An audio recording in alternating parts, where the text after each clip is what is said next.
And there came a day unlike any other, a long time ago in a galaxy far, far away. Star Wars Comics Daily from Scorcher Hill, hosted by Brian Keown and Matt Wood.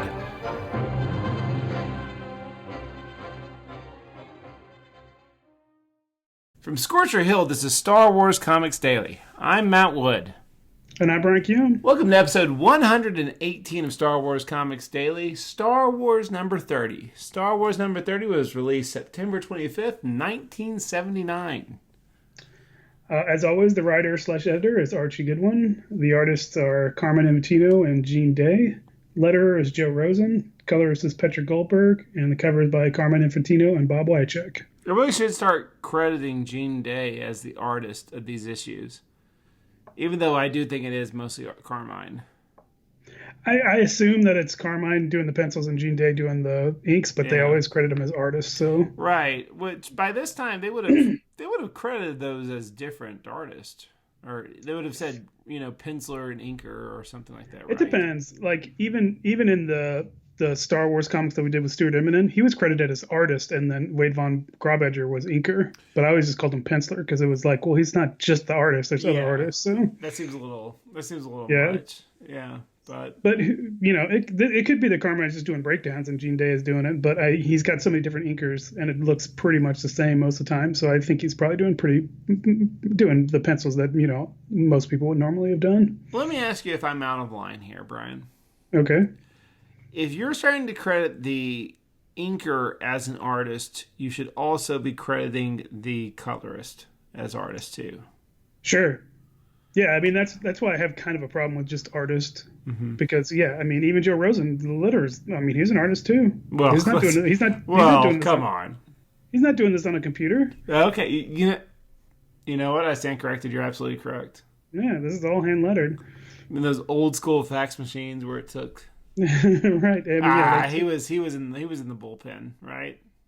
I'm sure. Yeah. He and Betcher both probably worked on many more than one comic a day, or not a day, but a month.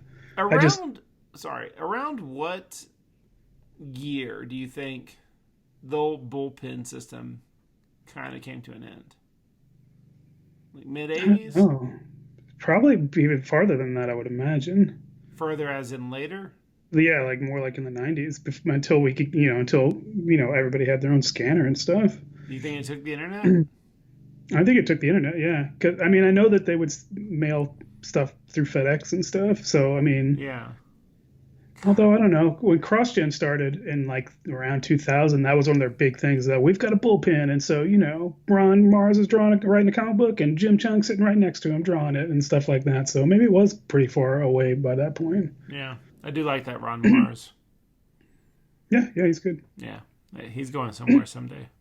Yeah, he was just tweeting about one of the CrossGen books. I'm working with Jim Chung about it. Those books are all good. Well, Brian. Yeah, let's hear what happens in A Princess Alone, dude. Let me tell you, this is quite a comic book. All right, do you like metaphors? No, I hate them. Oh, well, you're going to hate the ending of this comic book, Brian. All right. Princess Leia heads to Mandalore, an Imperial factory planet disguised as one of the imprisoned citizens. We see on the surface of the planet its citizens marching to work in the factories. I think I skipped over a little bit. There you go. A mother sees her daughter, Tammy, planting seeds instead of being in her learning center. A stormtrooper confronts them, demanding that they get back to work. Mandalore's leader, Governor Crowith, is meeting with Baron Tag. Crowith informs Tag that the rebellion does not exist on Mandalore, but Tag believes that unarmed spies, can still make their way to the planet, spreading rebellion-sympathetic propaganda among the citizens. They are interrupted when an officer monitoring their security system says that a stormtrooper has been taken out and his monitored weapon is being used unauthorizingly. That's not a word. Yeah. You wrote that word down? No. Okay. But I'm trying to read and turn pages. His monitored weapon is in unauthorized hands. There you go. That was my words. That's better. Yeah. It is Leia, and the Imperials are using her stolen blaster as a tracking beacon.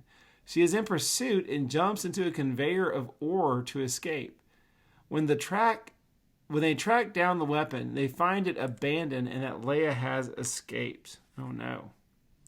Leia sneaks into the workers' commissary and finds an old man named Arn Harada. The old man was Leia's galactic history teacher. Well, that's what he was. I know. It's ridiculous. When she was young, she informs him that Alderaan was not destroyed in a meteor storm, but in fact blown up by the Death Star. Their reunion is interrupted as Tag spots her and ignites his lightsaber. She throws her tray of food in his face.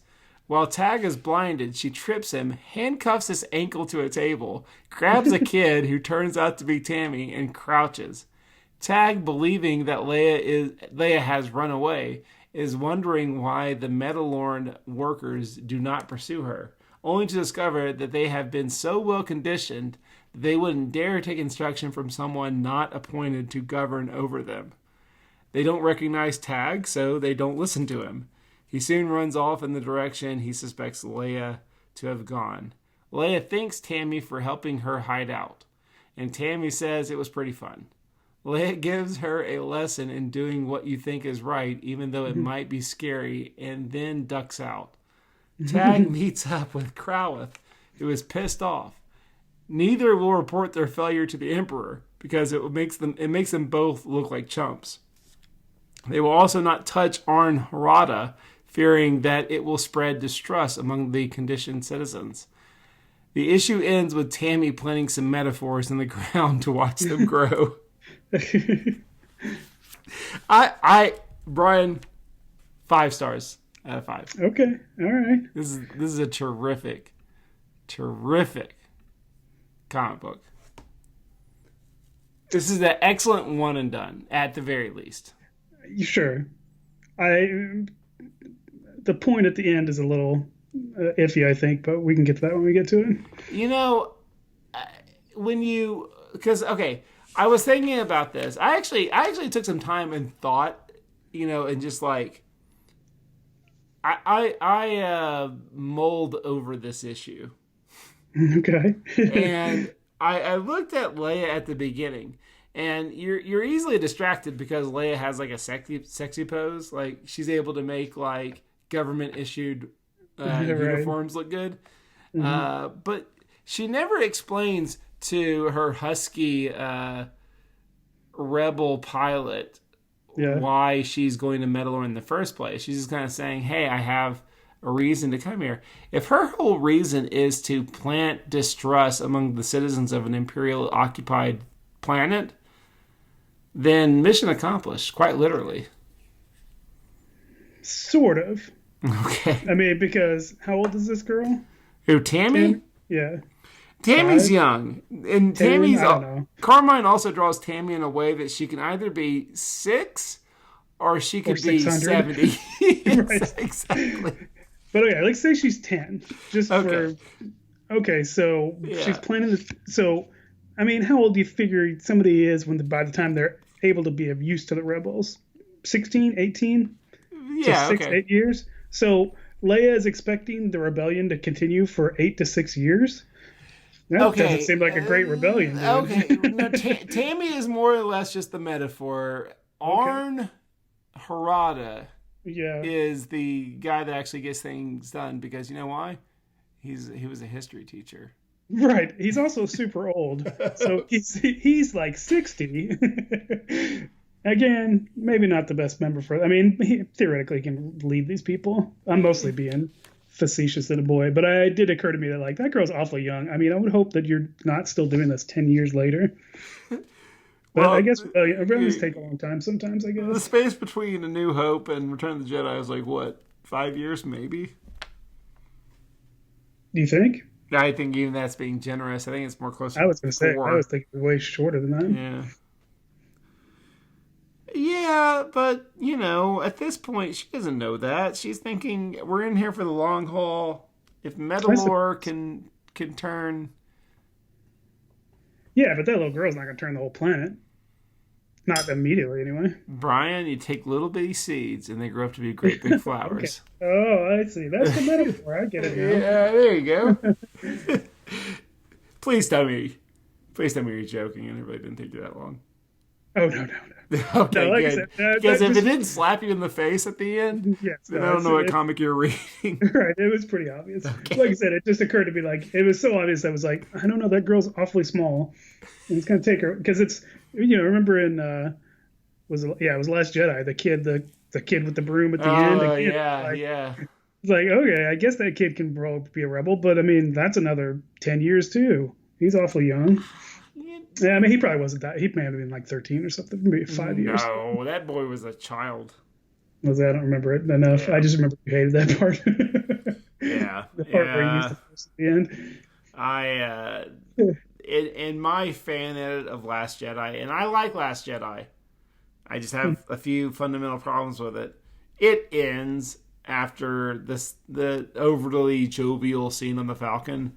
Like, we don't cut back to Broom Boy. But hey, every once in a while a clunky symbol is what we need. Sure. But I will say, with Carmine drawing a child, Tammy looks like she's Aunt May. Dude, totally. She looks like Aunt May or like Cassandra Nova. She reminded me of Cassandra Nova. Oh, wow. Professor X's. We have picked the two, as far as being drawn, women. Yes, the right. Oldest looking characters in like comic book history. She's smiling, so I guess those are supposed to be smile lines, but they just look like wrinkles to me. It is kind of a bummer that and the only one that looks flattering in this like uniform is Leia. Yeah, it also doesn't help that Tammy's got this head thing on her. It's like a stocking over her head, so you can't see any hair or anything. So I know that she's probably not bald, but she looks bald because she's wearing a white head sock thing that everybody's wearing. I mean, they're all wearing. Yeah, sure. But they all look like it's the uniform that Willy Wonka and the kids were wearing before they shrunk down the chocolate bar. It totally is. But so that doesn't help her it doesn't help make her look any younger. No, absolutely not. And I hate to say this, but hey, if you're offended by this, here we go. Tammy can't be the brightest. Guys, I'm sorry, but dumb kids exist, and I think Tammy might be in the dumb kid. Well, and in her defense, I'm sure she's not being taught anything other than how to do whatever factory work they're doing. I mean, it doesn't seem like they're at school or anything. Learning center. If they have a commissary for eating, they probably have some kind of the kids need to exercise or they're going to be useless. Well, that's true because she does say her mom says you're not supposed to be out here, and I get, and there's no kids in that line, so I guess you're right. Maybe this kid is just a dope. She's smart enough to know how to plant seeds, but how smart does that need to be? She's also not smart enough to realize that that's a horrible idea. There's stormtroopers running around. They're going to shoot you for that. Like, you're literally planting seeds where we're all marching to work. Like, that's the worst place to plant seeds. Like, there's a stormtrooper standing in front of her. His back is to her, but he's like 20 feet away from her. Come on. Also, if I'm going by the continuity of this issue, she's planting her seeds in the ore that the factory is mining, so I don't think they're growing anytime soon. It's probably not. It's just like mud. There's no green to it. Right. There's no sun on Metalorn. Yeah. Oh well. But she's a sweet kid. Yeah. You'll be either happy or bummed out to learn that Tammy, her name is Oh God. Tammy's coming back? Tamia Hollison. Okay. That's her name. This is her only appearance. Oh, okay. I thought you were going to say she's coming back at some point. Like, no, come on. But she has been canonized now. I'm kidding. This is as far as her mother and Arn Harada. This is their only appearance. It's not surprising at all. Sure, but I do feel like it's a bit of a bummer because you could go somewhere with this. Yeah, I guess. You could. This could I be mean, a story, but it yeah. could be a story, but it's not exactly like this is Saw Gerrera and his sister or something. It's just, a little girl and an old man. Sure. Let's get to the real fun at this issue, and that is Governor Cronwith and what is Tag's Director Tag? What's his title? He's a baron dude. Baron, right? Of course.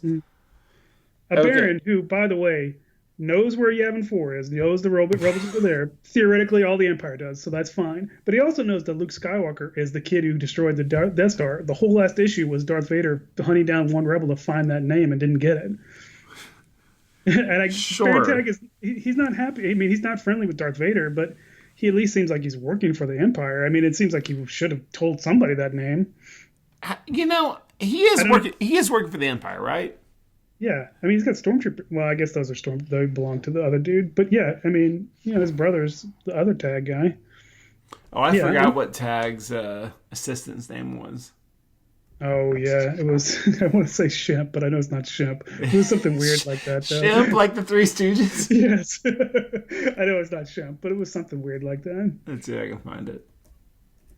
But yeah, I mean, he was transporting TIE fighters to Yavin, so he works for them at least some sort of capacity. Yeah. I mean, if nothing else, you'd think he'd sell the name. Again, probably not to Darth Vader, but a bounty hunter. Like we've established bounty hunters are a thing. Or his brother. I mean, you would think he would hand it over to the Empire in some fashion. But at the same time, that issue where he knows his name is like, how does he know his name? I have no idea how he got that name. I can't find what his assistant's name was. Yeah, it's not important, but no, he's not in this one, sadly. Yeah, let me see. Hold on, I think I might have found it. Give me 1 second.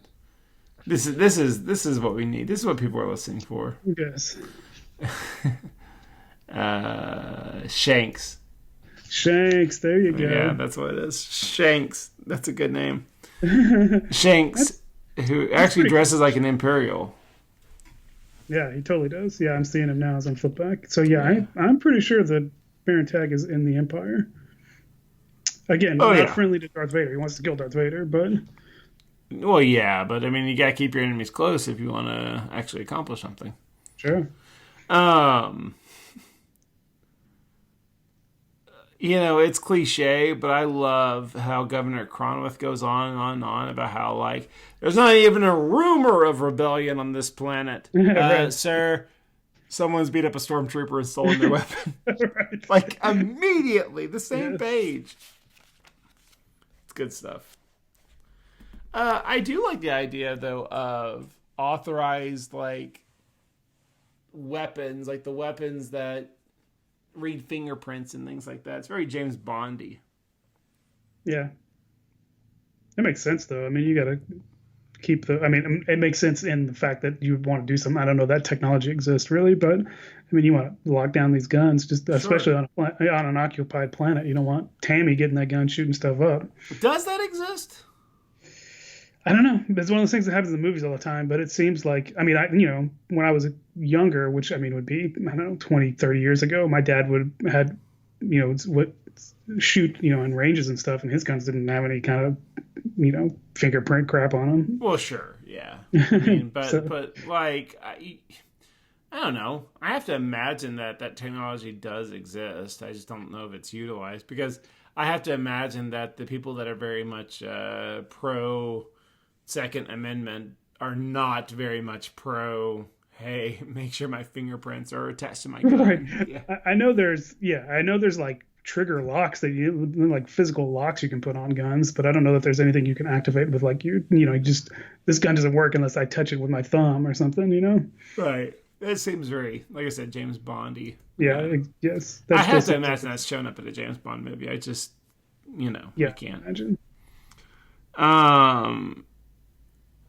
She shoots a stormtrooper in the head. Well, also, I like that Governor Cronwith is really offended that the rebellion is so, like, barbaric that it uses the oxygen mask and a stormtrooper's helmet to, like, knock out the stormtrooper. Or whatever. Yeah, I just thought that was funny. But I like the panel where she shoots the stormtrooper in the head, and it's just like scatterings of plastic blasts off of him. Yeah. Yeah, I mean, it kind of looks kind of more like she's shooting him in the chest to me, but I mean, whatever. She definitely shot to kill that guy. I just like a stormtrooper's armor breaking. Stormtrooper's armor is the least effective armor I've ever seen in my life. Absolutely. But you would think if anything in the world a stormtrooper armor would stop would be his own gun, but it totally does not. Yeah. The thing that has sold us on stormtrooper armor being useless is what Return of the Jedi, the Ewoks. Well, sure. I mean, yeah, if teddy bears can bang you over the head and kill you, throw rocks at you, and you're like, "Oh, I'm dead." Yeah. Yeah, that's a bit much. Oh well.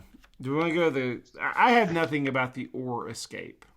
No, she just jumps in a thing of ore and it's on a track or whatever and just takes her away and they're like, "Where'd she go?" It's like how her mother was in the droid factory almost. Yes, exactly. There's only one way it's going, dude. Go that way. But no, we need 4 pages and like a ton of stormtroopers to track her down, and we just find like a gun that's by itself. Right, and she's in the air ducts. Well, of course she's in the air ducts. Right. Well, okay, so all these guys are idiots, but Tag is able to like track her down almost immediately when she goes to find her AP history teacher. Right, because he looks at the records or whatever and finds that yes, that's what he does. I identified from the known enemies file, and I knew that this guy was here, and he's your AP history teacher, so I came to get you. Right. Which, in real life, that might be a thing that you use, right, to hunt down someone. Does this person have any association with anyone that's sketchy? Okay, they totally do. Princess of Alderaan, yikes. Right. Yeah, no, it's not a horrible idea. No, I mean, once again, Tag is the only one that's there. But he is totally stopped by a plate of food being thrown in his face. Well, it's not like he's training to fight Darth Vader with a lightsaber. Give him a break. Oh, wait. Oh, he is, yeah. If that's going to stop you, dude, stop. You're not going to be able to fight Darth Vader with a lightsaber. I just love how Leia's like, my history teacher. History teacher. I'm going to teach them like this, like, here's the truth behind this thing. It just seems like when you make the guy your history teacher, this thing becomes instantly clunky. Yeah, I mean, it's definitely pretty heavy-handed. Like you said, the metaphor at the end is pretty heavy. Oh, I forgot Tammy does have hair. But even that haircut looks like kind of an old lady haircut. But she's very short. She is very short. Also, there's the things like she throws the food in his face, right? Which that's fine. But then she takes the handcuffs and like cuffs his ankle to the table, and it's just like, man, he's stupid. She kicks a chair into his leg and he falls over, and then she handcuffs his leg to the leg of the table, and it's like, dude, you have no hope against Darth Vader. Give me a break. Right. A food and some handcuffs. I mean, I'm not saying that Leia is not completely capable. She totally is. But I mean, she took you down. I mean, Tammy could have done this to you, dude. Come on. Yeah. You're getting bested by the most clumsy of methods. Yeah. I loved it. And I also like that instead of just lifting the table up so that the handcuff comes out of the bottom of the leg, he uses his lightsaber on the handcuff. Oh, of course. Yeah, And then when he's running away, once again, have we seen lightsabers cut through things? I don't know. I don't think we have. I'm trying to remember. Brian, are you standing by the tractor beam? Yes. No, they're mowing my lawn outside. Sorry. Yeah, it's all good. You should be done in just a minute. I love it. But anyway, I don't think we've ever seen lightsabers cut through anything. So this might be the first appearance of a lightsaber cutting through metal. Yeah, I'm trying to think. Yeah, I don't know. Other than just Obi-Wan, I mean, and then we didn't really see it cut through him. He just hit him with it and he Yeah, disappeared. right. Yeah, I don't know. That seems crazy that we hadn't. But I mean, you got to assume it's a laser sword, so surely it's got to be able to cut through Well, metal. yeah, of course, but I think they're still operating under the mentality of, well, when this thing touches you, it completely evaporates you. Could be. I mean, we've seen it happen in the comic books. So. Right. But we do have our 13th mention of May the Force be with you. I did make that note. She says it to the little Tammy. I'm adding it to the list. This is the 13th May the Force be with you, and it is Leia to Tammy. Tammy, the factory girl.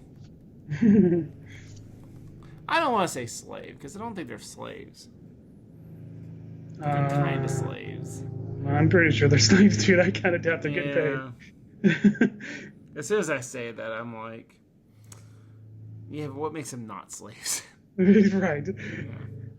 I mean, they can't even plant seeds in the dirty ground. The Force. Force. I've never heard of no Force before.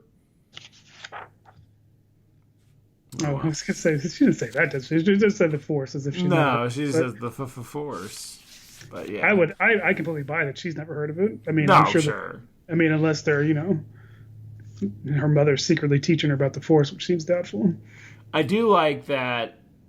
What do you think of this plan? That before we get to this, what do you think of this plan between Cornith and whatever his name is and Tag, where they're like, okay, we both screwed up, so we can't turn the other one in. But I'm going to punish Arn Harada. No, you better not do that, because it's going to make people suspicious. Clever. It's clever, I think, in, like, principle. But yes, I completely agree that, yes, okay, we both screwed up. Why don't we just, not tell anybody? That's fine. But the idea that these people who won't even respond to Baron Tag because they're so conditioned to just obey only your orders are going to, oh, well, that Arn Harada got in trouble. What's that about? I'm pretty sure they're not going to think that. He's such an old man that it's like, poison him. Right. Just poison him. Right, sure. Yeah, he'll look like a heart attack, and you're going to be like, well, he had a heart attack. Right, he's an old man who works in a mining colony. Right. It seems like you could disappear him pretty easily. Yeah, I don't want to sound mafioso, but yeah, we could get rid of him if we needed to, but they don't. But it's good that they don't.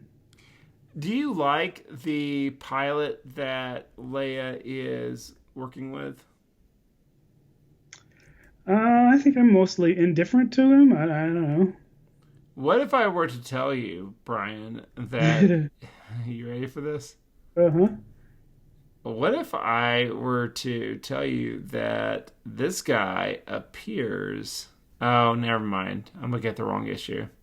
I thought they appeared in the movie, and it was another one of these like background rebels. But that I'm looking at Shanks. I was looking up the wrong cast of characters. I had hoped that he was a frequent player. Yeah, something like that. Because he's fat. Oh, come on now. And Porkins is the only fat rebel dude.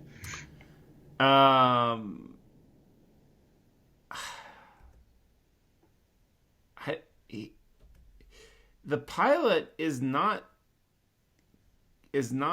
credited in this issue. I'm looking at the cast of characters. I will say, I think when I was flipping back looking for Shanks, I do see a guy who looks exactly like this at the Rebel base. Yeah. Oh no, he doesn't have a beard. Sorry, never mind. The guy in the other one had a beard, and this guy doesn't. He just has a mustache. So yeah. But there's a dude who's got basically the same body type, but he's got a full beard. You mean fat? Yeah, basically. Okay. But I mean, his face looks exactly the same, except for the fact that he's got a beard. Yeah, I don't have a character of who it could be, but it's weird. There's an I like him. Yeah, I kind of like this like husky. Sure. I mean, yeah. I mean, there's no reason for overweight guys to not be in the rebellion. Oh yeah, and I'm not even saying that, but I like his character of like this, like I don't know what's going on, but I'll be happy to drive you anywhere, princess. Yeah, sure, right. Like a New York cabbie or something. Right. Yeah. But he knew it cabby was something to believe in. Right. But here's old Tammy taking those seeds. Where's she getting these seeds?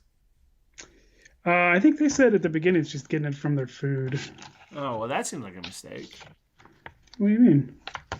I mean, don't give them food that have seeds. You know, you give them the concept of seeds. You give them the concept of hope.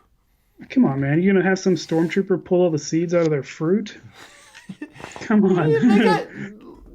Make one of them do it. Yeah, I saved seeds from the breakfast fruit. Oh, yeah, the breakfast fruit.